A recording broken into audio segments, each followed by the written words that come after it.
자, 질문의 기술입니다. 이제 질문. 자, 질문법의 중요성, 대화에 있어서 많이 사용되고 있는 게 질문이다. 때로는 따지기 위해서, 때로는 호소하기 위해서, 때로는 죄를 밝히기 위해서, 때로는 아이디어를 얻기 위해서, 말한 것을 확인하기 위해서 등 대화법을 공부할 때 빠질 수 없는 게 질문이에요. 질문이 있어야 나오는 거예요, 이게. 질문이 없으면은 아무것도 나오는 게 없어요. 어떤 질문을 하느냐에 따라서 거기에 대한 답이 나와요. 예, 그래서 질문은 답을 얻기 위한 이제 키예요. 밥 먹었니? 그럼 무슨 대답을 하겠어요? 먹었어요 라든지 안 먹었어요 라든지. 거기서 뭐 재료가 뭐가 되고 이런 이야기 나올 필요가 없죠. 했어 안 했어 그러면? 네, 했어 안 했어 그러면 했어 안 했어 둘 중에 하나. 예스야 노야? 예스 아니면 노예요. 할 거야 안 할 거야? 네. 언제까지 할 거야 그러면? 약간 좀 다르죠. 네. 내 생각은 어때 그러면? 네, 이제 뭔가 막 폭이 넓어지는 거예요. 네. 좋은 방법이 없을까? 그러면 자, 이제 방법을 찾아내겠죠. 방법을. 질문은 답을 만든다. 개혁을 이루고 문명을 발전시키는 것 역시 질문이다. 어떻게 변화시켜 볼 수 있을까? 어떻게 달에 가볼 수 있을까? 그러므로 질문은 중요하다. 질문의 중요성에 대해 내 안에 잠든 거인을 깨우라의 저자인 앤서니 라빈스는 이렇게 말한다. 질문의 수준이 생각의 수준을 결정한다. 환경을 어떻게 해석할 것인가, 내가 어떤 감정을 가지고 어떤 행동을 하게 되는지를 결정되어 있는 것은 어떤 사건 그 자체가 아니라 그 사건에 대해 내가 어떻게 해석하고 평가하는가 하는 것이다. 결국 우리가 하는 대부분의 일은 질문하고 대답하는 것이다. 따라서 삶의 질을 높이고 싶다면 습관적으로 하는 질문을 바꿔라. 습관적으로 하는 질문은 그 틀을 못 벗어나는 거예요. 그 틀을. 그러니까 맨날 아유 지겨워 그 삶을 벗어나려면 그 삶을 뛰어넘는 질문을 해야 돼요. 이게. 그러니까 고정관념 속에서의 갖는 질문은 그 틀을 못 벗어납니다. 이게. 자, 성공한 사람과 그렇지 않은 사람들의 차이는 성공한 사람들은 더 나은 질문을 하고 그 결과로 더 나은 답을 얻는다. 수준 있는 질문이 수준 있는 인생을 만든다. 사업은 경영진이 시장, 전략, 제품 종류에 대해서 올바른 질문을 끊임없이 할 때만 성공할 수 있다. 부부관계 역시 어떤 때 갈등의 가능성이 있는지 서로 헐뜯는 대신 위로하고 힘을 주는 방법이 무엇인지 끊임없이 질문할 때 좋아진다. 안에 있는 능력을 밖으로 끌어내는 키가 질문이다. 자동차 산업이 초기에 당겼을 때는 수백 명의 기술자들이 손으로 조립 작업을 했다. 그러나 헨리 포드는 어떻게 하면 자동차를 대량 생산할 수 있을까? 라는 질문을 했다. 질문은 우리의 상상을 초월하는 영향력을 발휘한다. 우리의 한계에 의해 의문을 가짐으로 인생의 벽, 사업의 벽, 부부의 관계의 벽, 그리고 국가와 국가 사이의 벽을 허물게 되는 것이다. 인간의 모든 발전은 새로운 질문에 의해 진행된다. 성경도 많은 질문을 보여준다. 질문이 가장 먼저 나타나는 것은 창세기 2장이다. 하나님은 아담에게 모든 동물을 이끌어 두시면서 이름을 지어보라고 하셨다. 아담이 그들을 보고 이름을 지어줬을 때 사용한 것은 질문이다. 그는 짐승들을 보고 무슨 질문을 했을까? 이 동물에게는 무슨 이름을 지어주면 적당할까? 얘는 어떤 특징을 가지고 있을까? 그리고 거기에 맞는 이름들을 지어줬을 것이다. 창세기 3장에도 질문이 나타난다. 범죄한 이후 하나님이 찾아오셔서 아담을 찾으신다. 아담아, 네가 어디 있느냐? 그리고 질문은 계속된다. 하나님은 다 아시면서도 왜 질문했을까? 그들 스스로가 생각하게 하기 위해서다. 질문은 이처럼 다양한 대화 속에 반드시 들어갈 내용이다. 무엇을 얻고 싶은가? 거기에 맞도록 질문을 하면 돼요. 본장에서는 인간관계를 아름답게 하기 위해서 필요한 몇 가지 질문을 살펴보자. 자, 인간의 감정관리와 인간관계를 필요한 질문. 사람 사이에 일어나는 갈등은 대개 자존심 상하는 말, 무시당하는 말, 독한 말, 막말에서 비롯된다. 그런 말을 들으면 마음이 살벌해지고 용서할 여유가 사라진다. 그래서 수위가 더 강한 말로 맞받아쳐야 속이 우려날 것으로 생각한다. 서로 그런 생각을 하다 보니 한 번 생긴 갈등은 원만해서는 풀리지 않는다. 질문은 그런 갈등의 고리를 끊고 화합할 여지를 만들어준다. 사람의 뇌는 질문을 받으면 즉시 답을 찾는 모드로 바뀌기 때문이다. 자신에게 자 큰일 났네. 오늘이 원고 마감인데 어쩌지? 라고 자신에게 질문하면 곧 출판사로 전화해 원고 마감일을 연기하거나 다른 일을 미루고 원고부터 써야겠다는 등의 답이 떠오르죠. 자, 다음의 이야기는 상처 주지 않는 말임. 이정숙 씨에서 질문에 대한 이야기예요. 확인 질문은 주관적 해석을 엉킨 대화를 풀어준다. 애인이 약속 시간에 늦으면 그럴 사람이 아닌데 무슨 일이지라고 걱정하기보다 이 사람이 나를 뭘로 알고 여태 나타나? 라는 주관적 해석이 내용을 지배한다. 대화에 주관적 해석이 들어가면 상대방도 내가 약속을 지키려고 얼마나 힘이 들었는데 그것도 모르고라는 주관적 해석을 보태게 되어 갈등이 커진다. 이때는 도대체 왜 이제 왔어라고 질문하는 것은 따지는 것이다. 목소리를 낮추고 무슨 일이 있었어라고 질문해야 한다. 그래서 why보다는 how나 what으로 하는 질문이 훨씬 좋은 질문법이다. 친구 집에 놀러간 자녀가 돌아가기로 약속한 시간보다 늦게 나타나면 왜 안 들어오지? 나쁜 짓을 하는 건 아닌가라는 주관적 상상을 보태며 휴대폰으로 눌러대고 신경질을 부리다가 아이들에게 좋은 소리를 못 듣게 된다. 그런 주관적 해석은 자녀가 왜 늦는지 알아보기 전에 도대체 무슨 짓을 하고 싸돌아다니는 거야 하고 소리치게 된다. 사업 자금 융통이 급해 절친한 친구의 돈을 빌리러 갔는데 친구가 선뜻 대답하지 않고 딴짓을 하면 이 친구가 정말 바쁘구나라고 액면 그대로 해석하지 않는다. 이 친구가 내가 돈이 없다고 무시하는구나 하며 주관적 해석을 보탠다. 결국 대화가 꼬이고 상처만 입는다. 질문에서 확인한 것. 그래서 확인 질문은 굉장히 중요해요.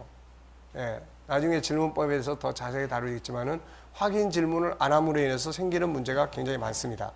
연애 3년차 오씨, 사소한 일로 시작된 말다툼으로 갈등을 키워 며칠 전 3년간의 사귄 애인과 결별했다. 그녀의 남자친구는 잘나가던 펀드 매니저였다. 그는 2008년 가을 세계적인 금융시장 붕괴 후에 직장을 잃었다. 그러나 이미 그 분야에서 명성이 높아 프리랜서로 일하게 돼 사는데 지장은 없었다.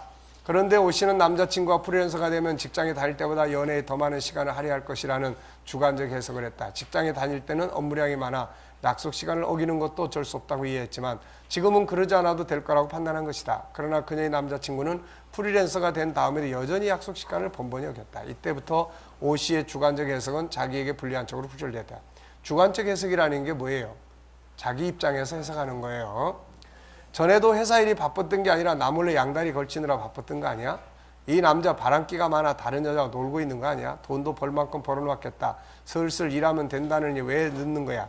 뭔가 날 속이는 거 아니야? 온갖 불길한 상상이 그녀의 머릿속을 뒤덮은 것이다. 그러면서 애인이 약속 시간에 늦으면 프리랜서가 어째 더 바빠 등의 말로 비꼬기 시작했다. 남자는 남자대로 여자의 말투가 달라지고 불평이 커지자 내가 잘 나갈 때는 불평하지 않더니 내가 회사를 그만두고 별 볼 일 없는 프리랜서가 되니까 야쁘는군이라는 또 자기의 주관적 해석을 개입한다. 자연히 여자친구와의 대화가 재미없어졌다. 어떤 날은 서로 말없이 수저부딪히는 달그락 소리만 내며 얼른 저녁만 먹고 헤어질 정도로 관계가 악화되었다. 그러는 어느 날 오 씨의 눈에 남자친구가 퀸카 여자와 데이트하는 모습이 포착되었다. 두 사람은 다정하게 대화를 나누고 있었다. 오 씨는 그 모습을 보니 갑자기 가슴이 아팠다. 그러나 다가가기에 너무나 멀리 왔다는 걸 깨달았다. 만약 오 씨가 직업이 프리랜서로 바뀐 남자친구 여전히 데이트 약속에 늦어서 양다리 걸치는 거 아니야? 바람기 많은 거냐 등의 주관적 해석이 개입되려고 할 때 확인 질문만 했어도 괜찮았을 것이라는 이야기예요. 질문으로 자기 추측이 맞는지 틀린지를 확인만 했다면 결과는 크게 달랐을 것이다. 프리랜서가 되면 약속을 잘 지킬 줄 아는데 여전히 늦으니까 나 때문인가 하는 생각이 드는데 확인 질문을 던진다면 남자는 미안해. 그런데 프리랜서가 시간 지키기가 더 어려워. 고객이 부르면 언제든지 달려가야 하니까 말이야 라고 설명할 수 있을 것이다. 그 설명 하나만으로도 오 씨는 남자친구가 예전처럼 약속 시간에 늦는 것을 관대하게 바라볼 수 있을 것이다. 물론 이때도 중요한 것은 따지듯이 물어서는 안 된다. 상대방을 존중히 여김으로 사실적 부분을 알고자 하는 느낌으로 질문해야 한다. 성경 속에도 사실 확인을 하는 질문이 굉장히 많아요. 그래서 질문법을 다룰 때 성경의 질문들을 많이 제가 찾아보고 좀 정리를 해놨어요. 특히 하나님께서도 범죄한 아담에게 1000번제를 드린 솔로몬에게 하신 질문들은 모두 확인 질문이에요. 뭘 주면 좋겠냐? 너 어디 있는 거냐? 네. 그러므로 속으로 끙끙 앓지 말고 자신에게나 상대방에게 확인하는 질문을 수시로 해야 된다. 이럴 때 why보다는 how나 what으로 질문하는 게 좋다. 네. 어떻게 된 일이야? 왜 이래? 왜 그러고 다니는 거야? 이게 아니라 어떻게 된 일이야? 라는. 그러니까 혼자 결정하지 않고 동의를 구하면 팀워크가 좋아진다. 동의를 위한 질문. 부장님 이 화분 어디로 옮길까요? 어머니 고기 어떻게 요리할까요? 아들아 이 책 어디로 옮길까? 여보 오늘 저녁 뭐 먹고 싶어? 이처럼 사소한 일도 독단적으로 결정하지 않고 상대방의 의견을 구하면 다툴 일이 없다. 듣는 사람은 자기의 의견을 묻는 사람에게 우호적인 마음을 갖게 된다.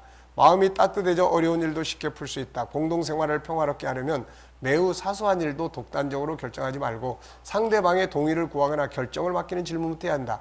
결정 전에 동의를 구하면 누구나 존중받는 느낌이 들어 마음이 따뜻해진다. 공동체에서 대부분의 문제는 어디서 생기느냐? 아무런 이런 공감대의 확인 없이 그냥 일을 해버렸을 때 항상 만약에 그랬을 때 나를 뭘로 하는 거야 이거 이런 문제들이 생기는 거예요. 그래서 서로 물어서 이 부분에 대해서 이렇게 해봤으면 하는데 어떻게 생각하느냐, 좋은 의견이 있으면 참고하기 바란다, 뭐 이런 거예요. 그래서 저희도 이제 이런 교회 조직을 많이 지금 운영해 가고 있어요. 그래서 이제 장로님들의 당회원들의 방도 들어있고 여기에 이제 또 목회자들의 방도 들어있고 뭐 주보 만들면 거기다 또 올려놓는 방도 있고 그래서 다 올려놓고 일단은 의견을 청취하고 자 이렇게 진행할 겁니다. 어떤 의견이 있으면 말씀해 주세요. 그러니까 이제 이런 부분들이 서로 공감대를 갖고 이번 주일날 뭘 하려고 하는구나 뭐 이런 거죠. 이제 그러니까 이제 이런 부분들에 대한 것들이 조금만 우리가 활성화시키면 훨씬 더 참여율도 높아지게 되고 또 기분 좋게 같이 일할 수 있는 이런 것들이 되는 거예요. 근데 그런 것들이 없이 그냥 혼자서 다 알아서 해버리고 나면은 나중에 뭐 나를 뭘로 하냐, 뭐 우리는 뭐 시체냐 뭐냐 막 이런 식이 되는 거예요, 이게. 네. 그리고 뭐 집안에 어떤 물건을 옮기더라도 이거 이쪽으로 옮기면 어때? 라고 한번 물어보고 하면은 서로 좋죠. 그냥 아무렇게나 옮겨놓고 안 알아준다고 또 막 뭐라고 그랬었고 이러면 이제 곤란한 거예요. 음식도 마찬가지예요. 뭐 먹고 싶어 이러면 좋은데 아무거나 해놓고는 맛있게 안 먹는다고 또 막 야단치고 그러면은 그것도 또 곤란한 거예요. 자녀들이 자기 방에 늘어놓은 색종이 부스러기 하나도 엄마 마음대로 치우지 말고 이 종이 버려도 되니? 라고 물은 후 처리하면 가정의 평화를 유지하는 대화법이다. 근데 막 처리해놓고 나면은 막 찾아 이제. 그래놓고는 엄마는 왜 마음대로 치우냐? 또 엄마는 왜 종이를 아무데나 내버리고 댕기냐? 또 막 이제 이렇게 되는 거죠. 자, 그렇지 않으면 엄마는 버려도 되는 줄 알았는데 아이들에게 버릴 수 없는 것이어서 다투게 되고 부모지간에 얼굴을 붉힐 수 있다. 자녀가 엄마 그거 버리면 어떻게 해요? 라고 소리 지르고 엄마도 자존심 상해 방을 치워주면 고마운 줄 알아야지. 그런 쓰레기를 못하려고 하며 신경질을 낼 테니 말이다. 결정권을 넘겨주거나 동의를 구하는 대화법은 셀지에게만 적용되는 거 아니다. 직장이나 가정에서도 인간관계를 따뜻하게 하는 역할을 한다. 어린 자녀에게 이거 맛있는 거야. 엄마가 열심히 만들었으니까 많이 먹으라고 말하는 것보다 오늘 간식은 뭘 만들어 줄까? 물을 때 아이들은 부모에게 더 존중받는 느낌을 받는다. 항상 선택권을 넘겨주면은 그 사람은 존중 여김을 받는다는 느낌을 가져요. 사소한 일처럼 보이는 것까지도 상대방의 의견을 묻고 상대방이 결정하도록 말해보라. 창문 좀 열어도 될까요? 잠깐 지나가도 될까요? 여기 앉아도 될까요? 무엇을 먹고 싶은가요? 이 프로젝트 최단 기간 안에 마쳐야 하는데 언제까지 마칠 수 있나요? 말 좀 끊어도 괜찮겠습니까? 공동체 안에서 사소한 행동을 할 때도 이런 질문으로 상대방에게 결정권을 줘라. 주변 분위기가 따뜻해지고 대화가 한창 더 즐거워질 것이다. 따지고 다그치기 전에 먼저 묻는다. 잘못을 저지른 사람도 그 나름대로 할 말은 있는 법이다. 상대방의 잘못을 저지른 이유를 물으면 타당한 이유, 그럴 수밖에 없었던 사연을 들을 수 있어 상대방의 잘못을 용서할 수 있게 된다. 대부분의 직장은 직원이 성실하게 근무하지 않으면 그 결과만으로 징계하려고 한다. 그러나 그 이면에 있는 이유를 밝히게 해주면 문제를 해결해 갈 수 있다. 사람은 누구나 일에 성취감을 얻지 못하거나 맡은 일이 너무 쉽거나 시시하면 지루해진다. 능력에 붙이는 일을 맡거나 일할 시간이 턱없이 부족하면 좌절한다. 체면과 불이익이 염려돼 그런 마음을 밝힐 수 없다. 내면에 불만이 쌓여 건성으로 일처리를 하게 된다. 상사가 부하에 드러난 잘못만 보고 무조건 비난하거나 처벌하면 탁월한 인재도 바보로 만들 수 있다. 생일, 기념일 등을 챙기지 못한 연인에게도 결과를 다그치기 전에 그럴 만한 사정이 있었는지 질문부터 해야 한다. 질문하지도 않고 말도 하기 싫어하며 몰아붙이면 상대방은 억울할 수밖에 없다. 사람은 항상 자기 일에 집중하기 때문에 집중을 하다 보면 그런 부분들을 잊어버릴 수가 있어요. 그럴 때 스스로 홍보를 하는 것도 좋은 방법이에요. 가족 방이나 이런 게 딱 있으면은 알지 내 생일 언젠지. 네. 사실 이번에도 우리 사모님께서 그거를 홍보를 딱 하셨어요. 아들한테. 그래서 나도 기억하고 있다가 잊어버렸어. 그걸 딱 보고 내일이 그때가 내일인가? 내일이 사람 생일이네. 그래서 선물비 나 분명히 줬어요. 알고 있죠? 네. 네?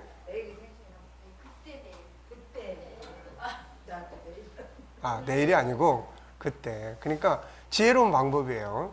그러니까 괜히 뭐 속도 몰라준다 뭐 그렇게 할 게 아니고 그냥 띄워. 자, 아들 내 생일, 엄마 내 생일 내일인데 알지? 엄마 뭐 해줄까? 그래서 아들은 이제 기타로 생일 축하합니다 해서 영상 찍어가지고 보내오고. 네. 그러니까 그런 것 자체를 막 어려워하면은 이게 간격이 자꾸 심해져요, 이게. 다 잘.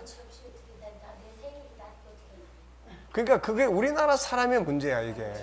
그러니까 쓰잘데없는 염치, 체면 뭐 이런 것 때문에 예, 그게 간격이 이게 자꾸 생기는 거야. 왜냐면 잊어버릴 수 있단 말이야, 이게.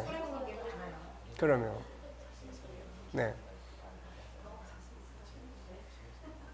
그래서 내가 사실 굉장히 고맙게 생각했습니다. 왜냐하면은 그 다음날 괜히 나도 모르고 그냥 딱 지나가고 예, 이런 거보다는 예, 그렇게 그 서로 미안하고.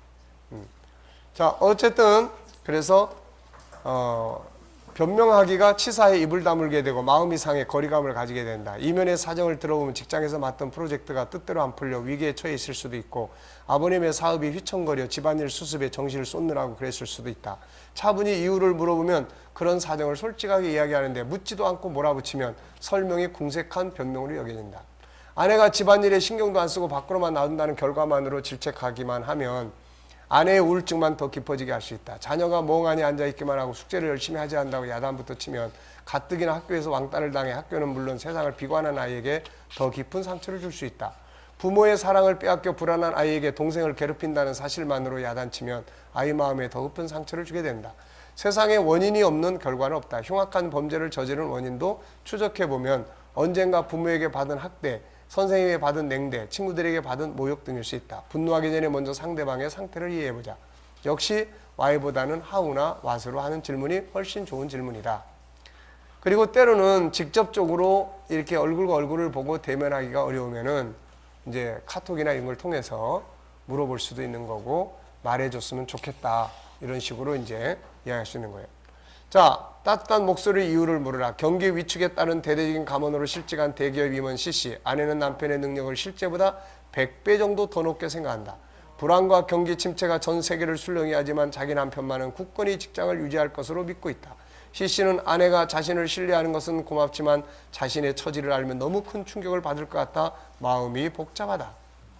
그래서 아내 몰래 재취업을 하려고 동창이나 지인들과 자주 술자리를 벌였다. 그러다 보니 직장을 다닐 때보다 귀가 시간이 더 늦어졌다. 직장에 다닐 때는 귀가가 늦으면 아내에게 꼬박꼬박 전화를 해 오늘은 누구와 회식이 있으니 저녁은 친구들을 초대해서 먹으라고 자상하게 말했다. 그러나 지금은 그럴 정신적 여유가 없어 전화마저 생략했다. 남편이 귀가가 늦어진다는 전화마저 안 하자 아내는 점차 신경질적으로 변한다. 왜 오늘은 전화도 안 하고 늦었어요? 라고 다그치기 시작했다. C씨는 미안해서 얼버무렸다. 그러나 아내의 추궁이 날로 심해지자 내가 가족들을 위해 밖에서 얼마나 애를 쓰는데 그것도 모르고 하는 생각이 슬며들어 슬그머니 화가 났다. 점차 알 것 없어라고 무뚝뚝하게 대꾸하게 된다. 아내는 남편에게 일어난 일을 알아보려고 하지도 않고 남편에게 여자가 생긴 것이라고 억측을 했다. 생각은 한 번 방향을 틀면 그쪽으로 치닫는 법. C씨의 아내는 남편에게 다른 여자가 생각되는 생각이 굳어지자 줄곧 남편을 의심했다. C씨는 가끔 접대를 위해 룸살롱 출입도 하는데 그러다 보니 옷에 향수 냄새가 나거나 립스틱이 묻기도 했다. C씨의 아내는 그럴 때마다 집안 기물을 부수고 발작적으로 화를 내며 남편에게 사귀는 여자를 대라고 악을 썼다. C씨는 그런 아내의 태도를 참을 수 없었다. 다정했던 부부 사이가 멀어져 험한 말이 오가며 관계가 악화되었다. C씨는 직장일도 안 풀리고 가정도 이 모양이 되자 인생 자체를 비관하기 시작했다. 새삼 아내에게 자신의 처지를 설명하자니 자존심이 허락하지 않는다며 눈시울을 붉혔다. 만약 아내가 C씨가 달린 태도를 보고 요즘 회사에 무슨 일 있어요? 라고 물었다면 C씨는 고민을 털어놓기가 쉬웠을 것이다. 어떤 일이 벌어지면 결과적으로 조치를 취하지 말고 왜 그랬는지를 물어본 다음 원인에 따라 조치를 취하면 추궁이나 질책을 해도 인간관계가 깨지지 않는다. 그래서 이 두 사람 다 어떤 문제가 있습니까? 네. 남편도 상황 설명을 했어야 해요. 그런데 우리나라의 이 체면 문화, 이 자존심 문화, 이런 문화가 막아버리고 있는 거예요, 이걸. 그러니까 아내도 또 진실하게 한번 물어봤어야 돼요. 회사에 무슨 일이 있었어요, 요즘에. 갑자기 변화가 오니까. 근데 의심 쪽으로 기울이기 시작을 합니다. 그래서 사람은 항상 나타난 문제만을 보고 사람을 정죄하지만 예수님은 그 안에 있는 사정을 보고 사람을 대합니다.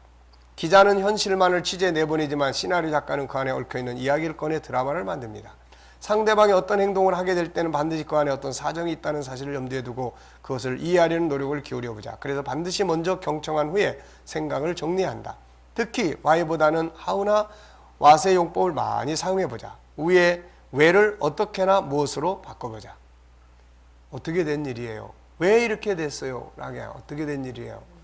네. 자, 왜 화났니라고 물어만 줘도 화가 풀린다. 화난 사람을 달래려 하거나 위로하라 하지 말고 왜 화를 내는가를 물어라. 그러면 애매한 화풀이 대상이 되지 않고도 그의 화를 잠재울 수 있다. 학교에서 친구와 싸웠거나 선생님에게 야단을 맞아 화가 난 아이들은 집에 도착하자마자 가방을 현관에 내동댕이 치고 자기 방으로 들어가 문을 쾅 닫을 것이다. 부모가 왜 화를 내는지 이유를 묻지도 않고 왜 그래 무슨 짓이야 하며 야단을 치면 불난데 기름 붓는 격으로 아이의 화만 키울 것이다. 그럴 때는 다정한 목소리로 왜 화났니라고 물어서 화를 풀어줄 수 있다. 마음 놓고 화가 난 이유를 설명하면 화가 풀리고 평온해지는 것이다. 자, 애인이 너무 먹어서 배 나오는 거 아니냐라고 한 말에 꽁 해서 입 다물고 있는 사람에게 도대체 왜 그래? 나한테 서운한 일 있으면 풀어 등등의 말만으로는 화를 풀게 하기 어렵다. 나 때문에 화났어? 또는 내가 뭐 기분 나쁘겠어라고 질문해야 화가 난 이유를 듣고 화를 풀 수 있다. 분노하는 사람에게 참으라는 말은 위험하다. 직원회의 후 입을 다물고 묻는 말에 대답절 안 하는 부하 직원 지시 때문에 속이 상한 유 부장. 자기 생각엔 오늘 회의는 유난히 화기에게 잘 마친 것 같은데 갑자기 지시가 어두운 표정을 짓고 자신의 묻는 말에 간단히 예 아니오로만 대답해 불편했다. 유 부장이 지시 무슨 안 좋은 일 있으라고 물었지만 아니오라고 뚝 잘라 말하고는 다시 입을 다물었다. 지시는 사무실 일을 총괄하고 있는데 하루 종일 어두운 표정으로 필요한 말만 하니 여간 답답하지 않았다. 유 부장은 자기도 모르게 지시의 눈치를 보게 되었다. 점차 내가 상사인지 지가 상사인지 알 수 없군 하는 괘씸한 생각이 들었다. 지시가 업무에 뻥크를 내지 않는 한 대놓고 야단을 칠 수도 없었다. 오랫동안 분위기가 풀리지 않자 유 부장은 지시가 더욱 괘씸해졌다. 일은 잘하는데 성질이 더러우라고 투덜대곤 했다. 지시는 꽤나 오랫동안 유 부장을 불편하게 대하더니 부서 이동을 신청했다. 유 부장은 지시에게 화난 일이 있으면 털어놓고 풀어야지 왜 그렇게 사람을 불편하게 하지라고 다그쳤다. 지시의 입은 더욱 굳게 닫혔다. 권위를 손상당했다고 느낀 유 부장은 일 잘한다고 유세군 하는 안익권 생각이 들어 마음대로 하라고 소리쳤다. 지시를 다른 부서로 보내자니 너무 유능하고 그냥 두자니 불편하기 짝이 없었다. 지시가 그렇게 된 건 유 부장 때문이었다. 지시는 회의 시간에 유 부장이 자신을 공개적으로 망신시켰다고 오해했다. 지시가 막 중요한 발언을 하는데 유 부장이 갑자기 쓸데없는 소리 그만하고 다른 사람 말해보세요라고 발언권을 넘겼던 것이다. 유 부장은 지시 바로 앞자리에 직원이 말도 안 되는 소리를 정확하게 누르는 것에 화가 나 그 사람에게 들으라고 말한 것이다. 막 발언을 하려던 지시는 유 부장의 말을 자기 들으라고 한 말로 알고 이유 없이 그런 말을 들은 것에 속이 무척 많이 상했다. 자기는 유 부장의 손발이 되어주려고 자기 희생도 서슴지 않았는데 대가가 그 정도인가 싶어 정말 섭섭했다. 자신의 발언을 들어보지도 않고 공개적으로 망신시킨 사람과는 같이 일하기도 싫었다. 유 부장은 지시가 화내는 이유를 묻지 않았고 지시는 자기 생각을 설명할 수 없어 더욱 화가 났다는 것이다. 만약 유 부장이 지시에게 진지하게 나한테 뭐 화가 났어요? 라는 질문만 던졌어도 지시는 자기가 화난 이유를 설명할 수 있었을 것이다. 물론 첫 질문에는 속마음을 드러내기 어려워 화났어요 라고 말할 수도 있다. 그러나 유 부장이 지시가 설명할 때까지 화난 이유를 알아야 오해를 풀지어 등의 질문을 멈추지 않았다면 부장님 회의 시간에 저를 무시한 것 같아서라는 설명으로 오해를 풀 수도 있었다. 그러니까 확인 질문이라는 것이 아주 중요합니다. 확인 질문. 자, 질문을 던지면 따지던 모드에서 이성적인 모드로 바뀐다. 지나치게 까다로운 부모나 고객, 사소한 일도 못 참는 상사, 사소한 일에 목숨을 거는 연인과 배우자의 따지는 말은 듣는 사람을 피곤하게 할 뿐이다. 그러나 방법을 조금 바꾸면 꼬치꼬치 따지는 사람의 마음을 움직일 수 있다. 변명, 자기 변호, 해명, 자초, 지종 대신 어떻게 해주기를 원하세요? 제가 어떻게 해드리면 될까요? 원하는 게 뭐지요? 등의 질문을 던지면 된다. 따지는 사람은 보통 상대가 대들 것을 기대한다. 그런데 따지기에 능한 사람에게 그럼 제가 어떻게 해드릴까요? 라고 물으면 답변이 떠오르잖아 머뭇거리게 된다. 자, 그럼 제가 어떻게 해드릴까요? 라고 물었더라면 한 사건의 이야기예요. 대형마트 계산대 앞에서 고객과 직원이 옥신각신하는 광경을 본 적이 있다. 계산대 앞으로 긴 줄이 늘어서 있었다.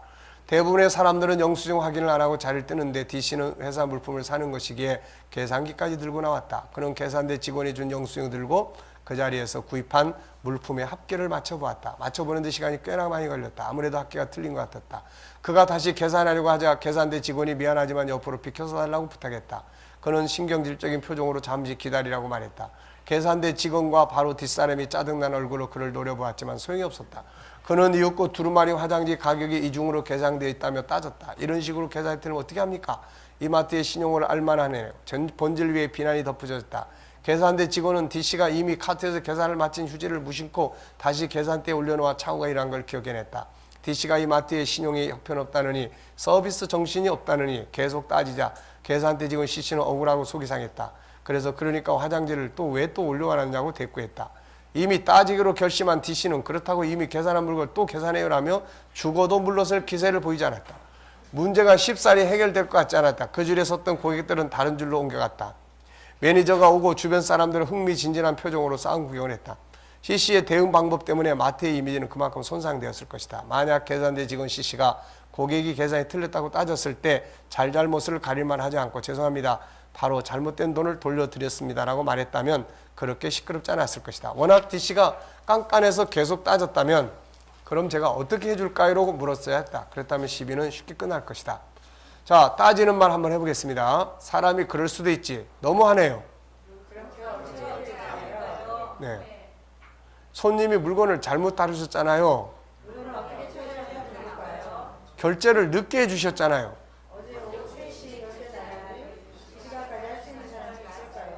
공지사항을 볼 수 없는 사람도 있잖아요. 네. 자, 따지는 말보다는 하우나 화시나 해서 질문. 그럼 제가 어떻게 도와드리면 될까요? 그럼 제가 어떻게 해드리면 되겠습니까? 이런 것들이 아주 좋은 질문이죠. 이때 질문은 상대가 답을 내게 함으로써 문제를 해결하는 데 큰 도움이 될 수 있다. 아이가 뭔가 잘못해서 화를 내고 있을 때 야단치기보다는 내가 뭘 도와주면 돼? 화세 용법이죠. 질문은 상황을 바꾸는 도움이 된다. 역시 Y보다는 하우나 화수로 하는 질문이 훨씬 좋은 질문이다. 지시를 질문으로 바꾸면 직원이 신바람 낸다. 상대를 주도적으로 살게 하는 질문. 일방적인 지시는 모든 사람의 마음을 쉽게 움직일 만큼 따뜻하지 않다. 같은 지시라도 질문으로 바꾸고 상대방이 결정에 참여하는 기분을 느끼게 하면 마음을 움직일 만큼 충분히 따뜻해진다. 신상품 마케팅 계획서 내일까지 제출하시오라고 말하는 대신 신상품 마케팅 계획서 급한데 언제까지 낼 수 있지요라는 말로 바꾸기만 해도 직원들이 훨씬 능동적으로 일하게 만들 수 있다. 미국의 심리학자 제임스 에리어드는 명령은 질문이다라고 말한다. 그는 직원에게 지시할 때 무조건 지시하지 말고 자신이 지시하고 싶은 이슈에 대한 질문을 던져 직원 스스로 자신이 지시하고자 하는 문장을 말하게 하는 것이 경쟁력이라고 주장한다. 상사가 일하는 방식까지 지정해주면 일에 대한 의욕이 감소되기 마련이다. 그러나 같은 지시를 내려도 할 때 어떻게 하는 것이 좋지라고 질문해 상대방이 그 일은 이렇게 하겠습니다라고 대답하게 해보자. 그러면 상사는 그럼 그렇게 해봐라고 말하면 된다. 까다로운 프로젝트에 참여하는 것을 꺼리며 꾀나 부리는 직원에게 왜 늘 쉬운 일만 하려고 하지? 이번에는 그 일을 맡아야 해라고 일방적으로 지시하면 프로젝트를 제대로 수행하지 못해 사고를 칠 수 있다. 그럴 때는 지난번 프로젝트에 빠진 사람이 누구지요? 라고 묻고 그가 대답 못하고 우물쭈물하면 그럼 이번에는 빠진 사람이 해야 되겠지요? 라고 질문해서 스스로 제가 참여하지라고 대답하게 하라. 귀가가 자주 늦는 남편에게 오늘 일찍 들어와 말하는 것보다 오늘 몇 시에 들어올 수 있어요? 라고 질문하는 게 좋다. 숙제 안 하고 빈둥빈둥 TV만 보는 자녀에게 숙제 좀 해라는 말보다 숙제 언제 할 수 있어? 라는 질문이 더 빨리 숙제를 하게 만들 수 있는 말이다. 일방적 지시보다는 유도하는 질문으로 바꾸기만 해도 업무 태도를 180도 달라지게 할 수 있다. 자, 한번 해보겠습니다. 시장 현황 보고 오후까지 제출하세요.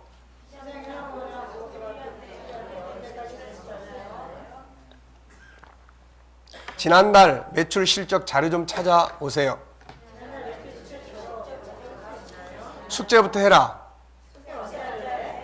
오늘은 일찍 들어와. 잔소리 좀 그만해. 지시나 명령보다는 스스로 할 수 있도록 질문을 하는 훈련을 하자. 지시나 명령은 기분 나쁘지만 스스로 할 수 있는 아이디어를 내도록 질문을 주면 다양한 유익을 얻을 수 있다. 그런데 여기도 또 함정이 있습니다. 왜냐하면 어떤 경우에는 지시하는 것이 필요할 때가 있어요. 늘 주도적으로 안 해본 사람한테 갑자기 알아서 해 그러면 이거 뭘 어떻게 해야 될지를 모르는 경우가 있습니다. 그래서 이런 경우에는 이런 부분, 이 부분, 이 일 좀 처리해 주면 좋겠어 라고 이렇게 이제 지시하는 게 필요해요. 그런데 궁극적으로는 주도적으로 할 수 있도록 만드는 게 중요해요. 네. 그래서 이제 교회 업무도 할 때도 이제 우리가 그런 회의할 때 그런 질문들을 해요. 지금 일을 하는데 어때요? 본인이 주도적으로 계획을 세워서 진행을 하고 있습니까? 아니면 시키는 대로 하고 있습니까? 그러니까 본인이 계획을 세워서 하면 언제부터 언제까지 이렇게. 그래서 타임테이블, 그 과정에 대한 내용을 이렇게 써낼 수 있도록 이렇게 이제 많이 권장을 해요. 그래서 뭐 일을 잘했느냐 못했느냐가 아니라 주도적으로 정리를 해서 진행을 하는 거냐 아니면 그냥 시간 흘러가는 대로 하는 거냐 이런 차이점이 있는 거죠. 자, 한 권 더 하겠습니다. 16장. 자, 훈계의 기술. 힘들죠? 자, 팔 운동 한번 하겠습니다. 위로 올리시고 뒤로 뻗치시고